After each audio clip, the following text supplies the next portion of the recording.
The broadcast is now starting. All attendees are in listen-only mode.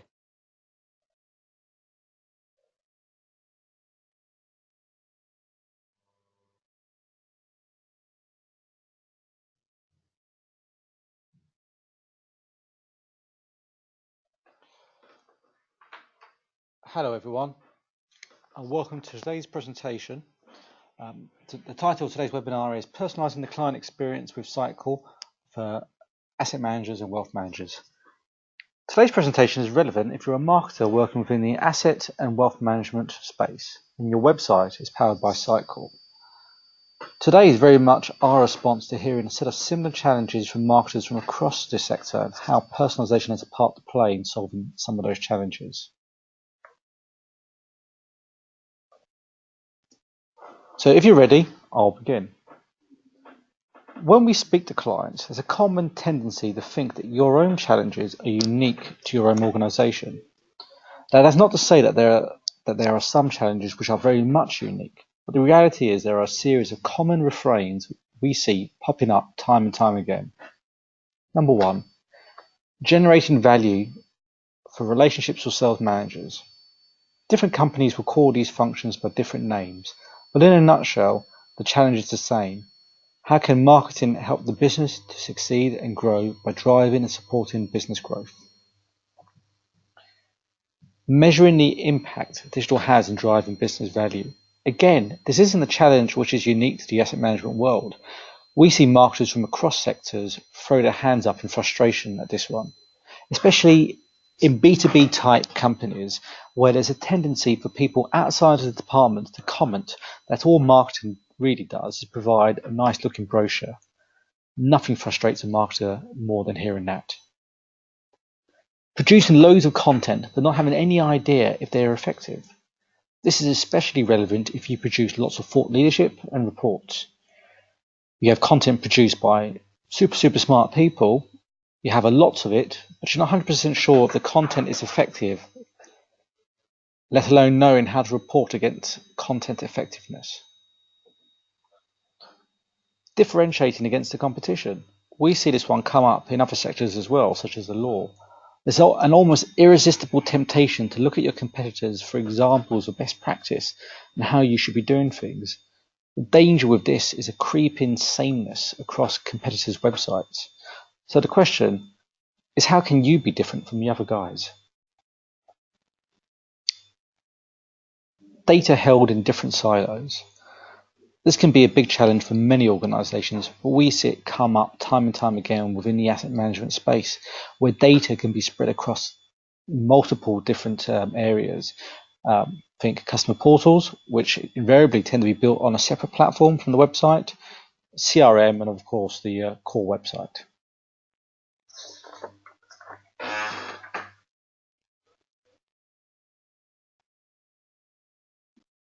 So far, I haven't really mentioned personalisation at all.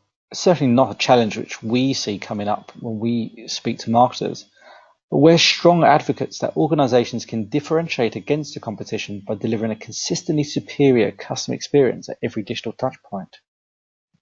The part which digital personalisation has to play for you and your clients is by replicating their offline experience with you and delivering the same level of service online.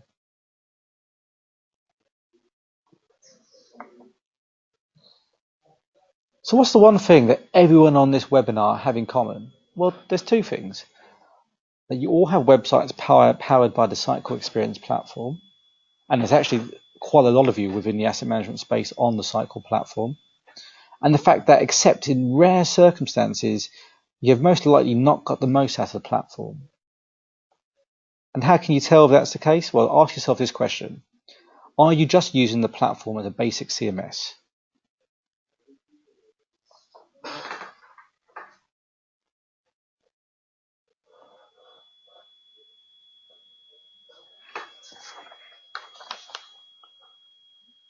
Well, before we go on, let's have a look at what Sitecore is capable of.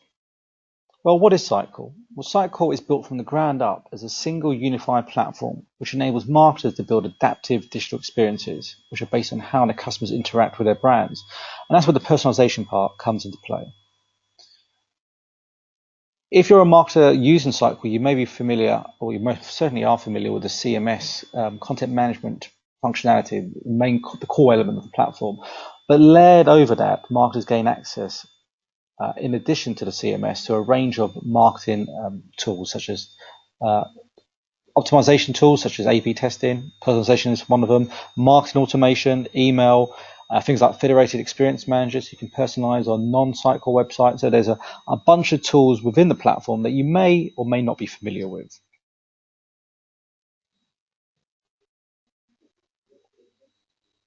Well, how does it all sit together? We get there's a lot to the platform, but what are the main components which you should be taking into account when looking to design a personalization strategy? Any personalization strategy will fall down at the first hurdle if you haven't given any thought to data. The potential personalization and the effectiveness of Sitecore is tied up in your approach to data integration and how it's set up. At its heart, Sitecore enables you to create two-way connections between where your client and prospect data sit. The importance for this within the asset management sectors lies in the fact that some of your most valuable data points will invariably sit outside of the core website, which is powered by Sitecore. Ask yourself, where do you hold this information on your paying clients? It's unlikely to be in your website. And in our experience, that tends to be held in places such as if you have client portals, CRM systems. These are areas which have a wealth of information on how your clients are interacting with you as a business, what's important to them, and yet you have no way of accessing that in order to personalize the on-site experience based on what you know about your clients. But why personalization? E-Consultancy's recent report into digital transformation in the financial services sector found that almost half of respondents in the sector agree that their focus should be on making the client experience as personalized and relevant as possible.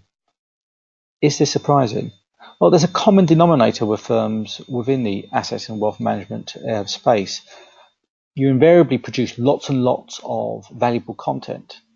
So it's not surprising that personalization is seen as a key tactic to help get that content in front of the right clients at the right moment. So how do you define your personalization strategy? What are the nuts and bolts of creating your strategy? That's what the remainder of this presentation is going to look to cover off. We can safely say that understanding your data should be the first step in any personalization strategy.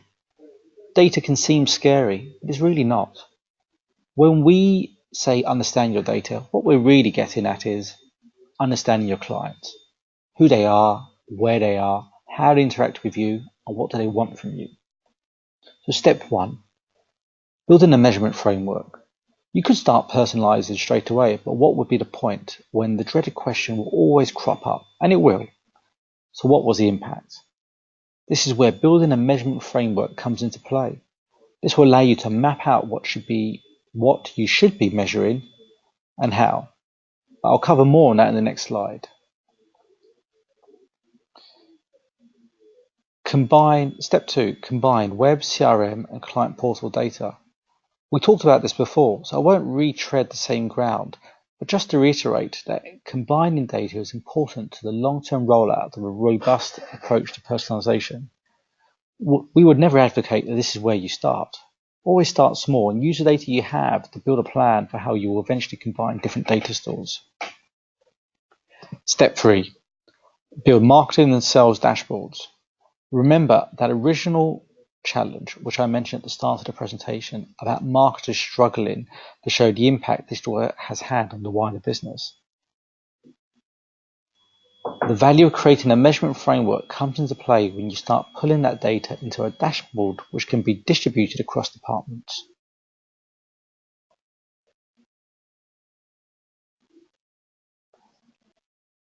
And I mentioned in the previous slide on step 1 about building a measurement framework.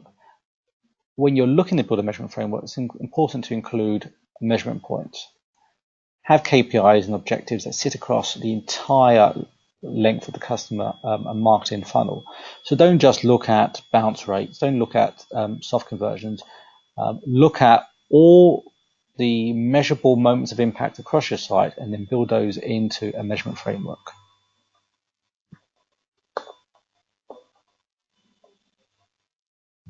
Well, personalization is pointless unless it's compared and you have a way of measuring the output of it. So Sitecore's personalization is a powerful tool and it has many strengths, but it also has some glaring flaws.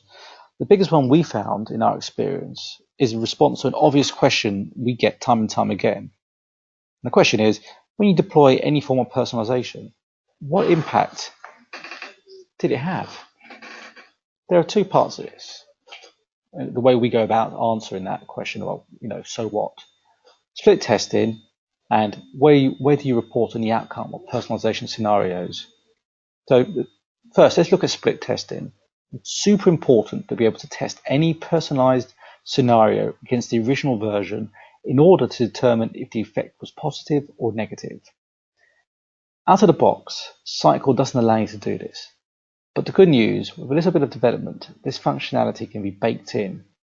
If you want to know more, get in touch and I'm happy to explain more. The second part is visualizing the impact of personalization.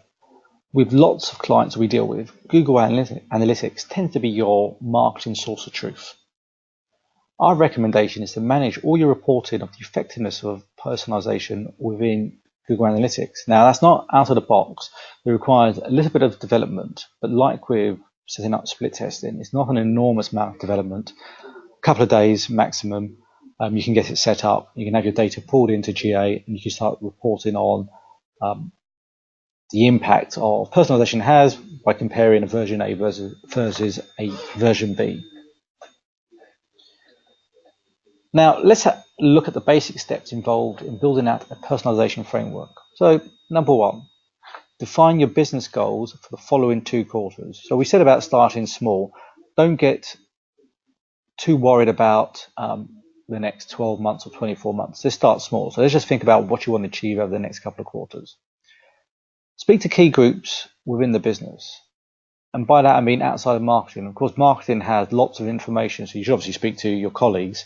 But the reason why we suggest speaking to people outside the marketing department within asset management is invariably marketing is just one side of the coin in terms of generation value for the business. So you may have salespeople, account managers, relationship managers, whatever you call these roles within your business.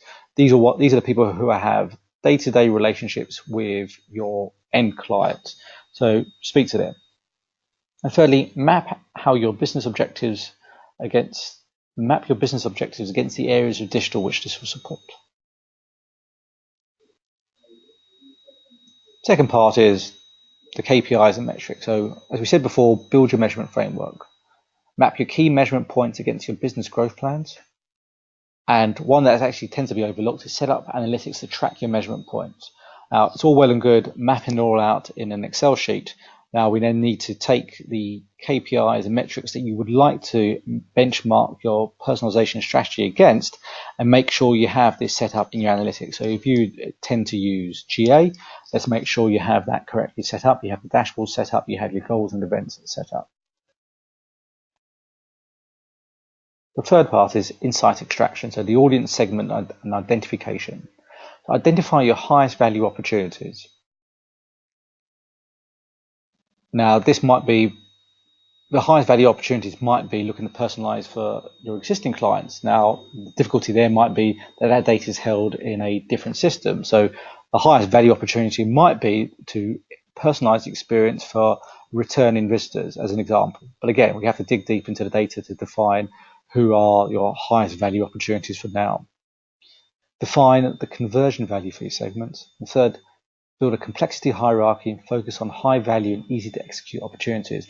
Now that's a bunch of fancy words, but really we could simplify it into we want to do something that's super simple, so you can get started, show the value, have numbers you can report against, so you could begin to show the value to the wider business to build a business case for doing more complex things going further forward.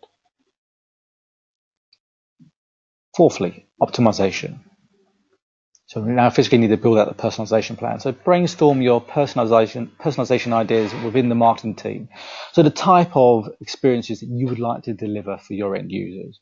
And then begin to map out your hypotheses against these business opportunities. And third, make sure each scenario is measurable.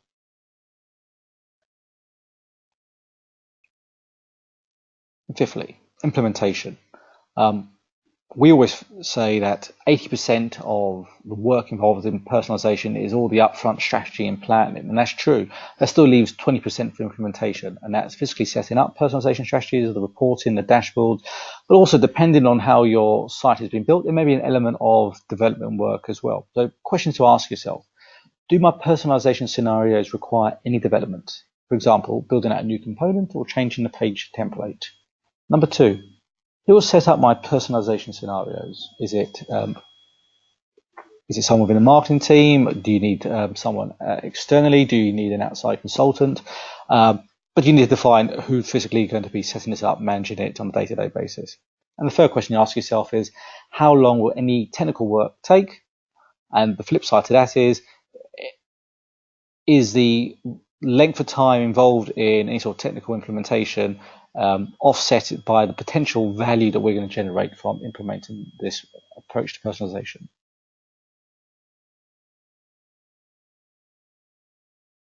I'm a firm believer that when backed up by the right strategy and deployed correctly, that personalization can have a powerful impact on your clients' experiences. That being said, one thing I hear quite often from marketers is, there's so much we can do, but I don't know where to start. Hopefully I've covered off the importance of starting small and growing. By starting small, that doesn't mean a lack of ambition beyond just getting started for start's sake. Like any digital tactic, personalization adoption requires a plan.